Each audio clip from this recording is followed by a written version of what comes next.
দশম শ্রেণীর ভূগোল বায়ুমণ্ডল অধ্যায় থেকে বায়ুমণ্ডল পৃথিবীর প্রধান প্রধান স্থানীয় বায়ুগুলো, পৃথিবীর প্রধান প্রধান স্থানীয় বায়ুগুলো এমসিকিউ পড়ে। ফার্স্ট 1 নম্বর দেখো, এখানে 3টে বায়ু ভাগ করেছি। স্থানীয় বায়ুর নামগুলো আমি লিখে নিয়েছি। প্রকৃতি, সেটা উষ্ণতা শীতল, সেটা লিখতে হবে। আর প্রবাহের অঞ্চল মানে কোথায় লক্ষ্য করা যায় পৃথিবীর। তাহলে ফার্স্ট চিনুক। চিনুক হচ্ছে উষ্ণ প্রকৃতির বায়ু। কি প্রকৃতির? উষ্ণ প্রকৃতির। চিনুক কোথায় দেখা যায়? রকি পার্বত্য অঞ্চল, উত্তর আমেরিকা মহাদেশের রকি পার্বত্য অঞ্চল, রকি পার্বত্য অঞ্চলে প্রবাহিত হয় একটা উষ্ণ প্রকৃতির বায়ু। চিনুক কথার অর্থ মনে রাখবে তুষার ভক্ষক।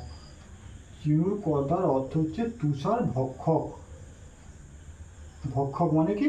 এই উষ্ণ বায়ু প্রভাবে রকি পর্বতের পাদদেশে অঞ্চলে বরফগুলো গলে যায় বলে চিনুক কথার অর্থ হচ্ছে তুষার ভক্ষক। 1 নম্বর হয়ে গেল চিনুক। 2 নম্বর হচ্ছে ফন। ফন হচ্ছে একটা উষ্ণ প্রকৃতির বায়ু। ইউরোপের আল্পস পর্বতের, ইউরোপের আল্পস পার্বত্য অঞ্চলে লক্ষ্য করা যায়। ইউরোপের আল্পস পার্বত্য অঞ্চলে এই বায়ুটা লক্ষ্য করা যায়। এবং ইউরোপে যখন এই বায়ু উষ্ণ প্রকৃতির বায়ু সুইজারল্যান্ডের মধ্যে প্রবেশ করে শীতকালে, তখন মনোরম আবহাওয়া সৃষ্টি হওয়ার জন্য সুইজারল্যান্ডের জলবায়ুগত মরুদ্যান সৃষ্টি হয়েছে এই ফন উষ্ণ বায়ুর জন্য।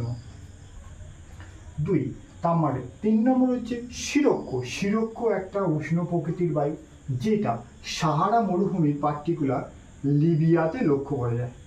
লিবিয়া কোথায় লক্ষ্য করা যায়? লিবিয়া। এই যে শিরোক্ষ বায়ুটা, শিরোক্ষ উষ্ণ প্রকৃতির বায়ু, ধূলিঝড়পূর্ণ বায়ু বুঝেছে, যখন এইটা উষ্ণ প্রকৃতির, যখন মিশরে প্রবাহিত হয় এই শিরোক্ষ, সেই শিরোক্ষ উষ্ণ বায়ুটার মিশরের নাম হচ্ছে তোমার কি নাম? খামসিন। আর হাড়মাট্টান, হাড়মাট্টান আর একটা করে গেল তোমার, আর খামসিন। আর স্পেনে, স্পেনে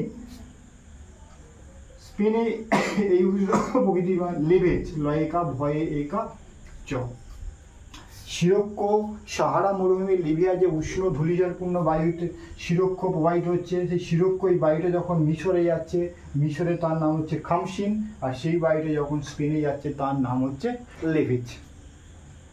এবার লু, আরেকটা উষ্ণ প্রকৃতির বায়ুর নাম হচ্ছে লু, যেটা উত্তর পশ্চিম ভারত, উত্তর পশ্চিম ভারতে এই উষ্ণ প্রকৃতির বায়ুটা প্রবাহিত হয়। হাড়মাট্টান, হাড়মাট্টান আর একটা উষ্ণ প্রকৃতির বায়ু, যেটা প্রবাহিত হয় গিনি উপকূলে, গিনি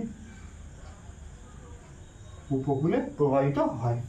তাহলে এগুলো সবই গেল উষ্ণ প্রকৃতির বায়ু। 7 নম্বর বায়ুটাই হচ্ছে উষ্ণ প্রকৃতির আঁধি। আঁধিটা তোমার লক্ষ্য করা যায় থর মরুভূমি, থর মরুভূমি অঞ্চল অথবা উত্তর পশ্চিম ভারত, উত্তর পশ্চিম ভারতে যে ধূলিঝড়পূর্ণ বায়ু প্রবাহিত হয় উষ্ণ প্রকৃতি, তার এই নাম হচ্ছে আঁধি। এবার এই 3টে দিয়ে আছে মিস্টাল, বোরা আর ব্রিজার। 3টি হচ্ছে তোমার শীতল বায়ু, 3টি হচ্ছে তোমার এইটা থেকে, এইটাও শীতল বায়ু, এইটা বোরাটাও শীতল বায়ু, আর ব্রিজারও হচ্ছে শীতল বায়ু।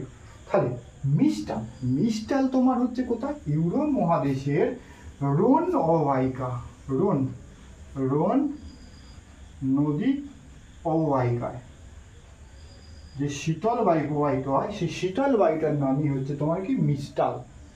বোরা, বোরা তোমার ইউরোপ মহাদেশের অ্যাড্রিয়াটিক উপকূলে কোথায় প্রবাহিত হয়? অ্যাড্রিয়াটিক উপকূলে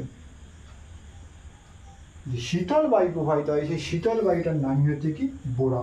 আর ব্রেজার, ব্রেজার হচ্ছে তোমার একটা শীতল প্রকৃতির বায়ু, যেটা রকি পার্বত্য অঞ্চল, রকি